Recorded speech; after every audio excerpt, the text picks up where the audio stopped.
one of the most common, if not the most common pieces of software used for web design is Adobe Photoshop. Now, this course, I use Adobe Photoshop and I use it professionally as well, but that doesn't mean you have to have Adobe Photoshop. In all reality, it's expensive.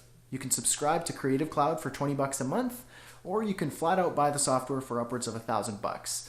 Now, not everyone has $1,000 or $20 a month to drop on a piece of software they may or may not be using in their professional career.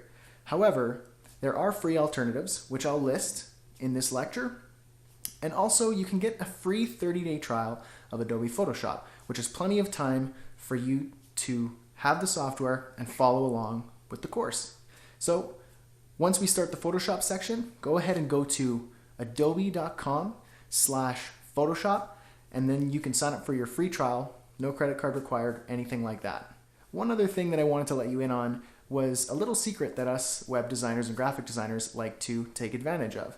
And that's free resources, places that allow you to download free fonts, graphics, icons, free WordPress themes, HTML themes, code snippets, plugins, photography, stock photography, and a lot more.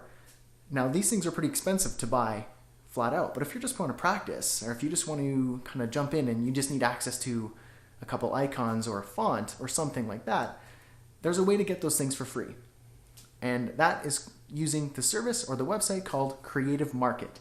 And if you go to bradhussey.ca/Creative Market and then subscribe to their newsletters, because every week they'll give you 3 to 5 free things you could download.